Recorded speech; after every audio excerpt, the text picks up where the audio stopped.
3 મહિનાની બાળકીનું સારવાર દરમિયાન મોત થયાનું સામે આવ્યું છે। સુરેન્દ્રનગરના જોરાવરનગરની 3 માસની બાળકીનું મોત થયું છે। રવિવારના સાંજે સારવાર દરમિયાન મોત નીપજ્યું હોવાનું સામે આવ્યું છે। છાનાના હોસ્પિટલ દ્વારા એ ડિવિઝન પોલીસને આ બાબતની જાણ કરવામાં આવી છે। ભુવા દ્વારા ડામ આપવામાં આવતા બાળકીને સારવાર અર્થે રાજકોટ ખસેડવામાં આવી હતી। સુરેન્દ્રનગરના જોરાવરનગર પોલીસ દ્વારા સમગ્ર મામલે વધુ તપાસ હાથ ધરવામાં આવશે। આ મામલે રાજકોટ સિવિલ હોસ્પિટલના સુપ્રિન્ટેન્ડન્ટે પણ નિવેદન આપ્યું છે કે 18 તારીખે પીડીયુમાં આ બાળકી દાખલ થઈ હતી। 3.5 મહિનાની આ બાળકી હતી અને પેટના ભાગમાં ડામ દેવામાં આવ્યા હતા। પીડિયાટ્રિશિયનના નેજા હેઠળ સારવાર ચાલી રહી હતી ત્યારે ગઈકાલે 3:30 વાગ્યે બાળકીનું મોત નીપજ્યું છે। કોઝ ઓફ ડેથ પીએમ બાદ ખબર પડશે। સાથે જ શરીરમાં ઇન્ફેક્શન અને નિમોનિયા ફેલાઈ ગયું હતું। બાળકીને ગંભીર બીમારીની પણ સંભાવના છે। માતા પિતાને ગંભીર બીમારી હોવાના કારણે કદાચ બાળકીને તેનો ચેપ લાગ્યો। રાજકોટ સિવિલ હોસ્પિટલ અંતર્ગત જે જનાના હોસ્પિટલ છે આમાં 18મી તારીખે એક સુરેન્દ્રનગરથી એક 3.5 મહિનાનું માસનું બાળક ત્યાં આવ્યું અને ત્યારે જ્યારે કોઈ પણ દર્દી દાખલ થાય ત્યારે ડૉક્ટર એક્ઝામિનેશન કરે, ડૉક્ટર આનું તપાસ કરે એટલે ડૉક્ટર તપાસ કર્યું તો જે પ્રેઝન્ટિંગ કમ્પ્લેન આપનું કહીએ ભાષા ઇંગ્લિશ ભાષામાં પ્રેઝન્ટિંગ કમ્પ્લેન આમાં એવી રીતે હતું કે જે બાળક હતી આમાં તાવ, પછી શરદી, ઉધરસ અને ડિહાઇડ્રેશન જેવી પરિસ્થિતિ હતું એટલે પાણીની માત્રા શરીરમાં ઓછી થઈ ગઈ હતું। ત્યારે 18મી તારીખે જે છે આ બધું જે ડૉક્ટર છે ટ્રીટિંગ ડૉક્ટર આ સારવાર ચાલુ કર્યું। આપના સિવિલ હોસ્પિટલમાં ખાસ કરીને જે પેડિયાટ્રિક વિભાગ છે આમાં સારવારનું પ્રોટોકોલ એવી રીતે રાખેલી છે કે આ જેવી રીતે એમ્સ દિલ્હીમાં all India institute of medical science દિલ્હીમાં જેવી રીતે સારવાર થાય છે આ પ્રોટોકોલ અહીંયા ફોલો થાય છે એટલે આ પ્રોટોકોલ મુજબ અહીંયા સારવાર ચાલુ કરાયું। આ સારવારમાં જે હોય ડિહાઇડ્રેશન માટે આપણા બાટલા સામાન્ય ભાષામાં કહીએ બાટલા ચાલુ કરાયું, પછી હાયર એન્ટીબાયોટિક બધું ચાલુ કરાયું।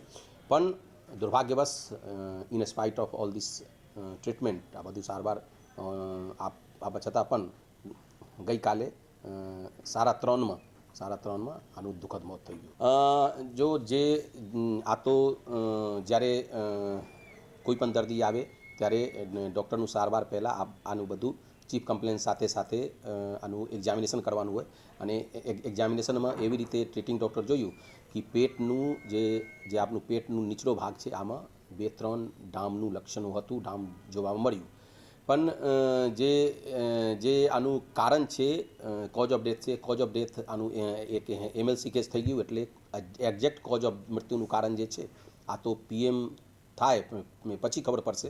પણ જે પ્રાઇમરી એક કોઝ ઓફ જે ડેથ છે આ માટે મારે પેડિયાટ્રિક્સ એચઓડી સાથે વાત થઈ એટલે જે ટ્રીટિંગ ડૉક્ટર છે આ એવી રીતે કીધું છે આ જે એક સેપ્ટિસિમિયા એટલે સેપ્ટિસિમિયાનું મતલબ આપણું સામાન્ય ભાષામાં કહીએ કે શરીરમાં આખા શરીરમાં ઇન્ફેક્શન ફેલાઈ ગયું હતું અને સાથે નિમોનિયા એટલે septicaemia with pneumonia cause of death અત્યારે પ્રાઇમરી કીધું છે।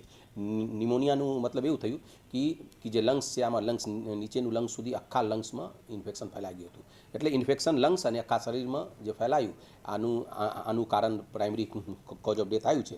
પણ જે એક્ઝેક્ટ કોઝ ઓફ ડેથ છે આ તો પીએમ થવા પછી ખબર પડશે।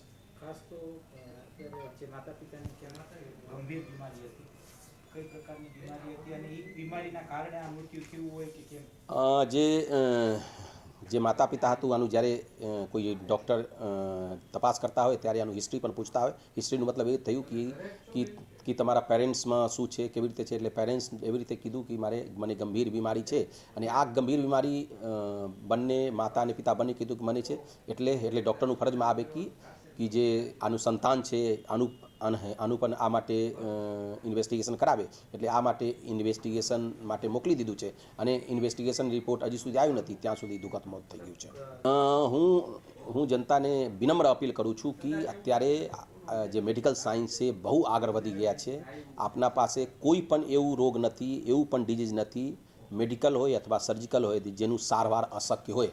બધી રોગનું સારવાર થાય છે અને ખાસ કરીને હું સરકારશ્રીને ધન્યવાદ આપું છું કે બધી સારવાર ખાસ કરીને સિવિલ હોસ્પિટલ જે છે જ્યાં છે દરેક જિલ્લામાં દરેક મેડિકલ કોલેજમાં મફત મળે છે। આમાં એક્સપર્ટ ડૉક્ટર પણ હોય, દવાઓ પણ હોય. એટલે હું બધાને અપીલ કરું છું કે કોઈ પણ પરિસ્થિતિમાં જે સારવાર હોય ડૉક્ટર પાસે લે, પોતાની રીતે નહીં લે, અને બીજા પાસે તો કોઈ જવાની વાત જ નથી. અને બહુ સારવાર સારી રીતે મળે છે. અને હું હમણાં કીધું કે મોસ્ટ ઓફ ધી સારવારનું જે છે મોસ્ટ ઓફ ધી જે રોગ છે આનું સારવાર અત્યારે શક્ય છે.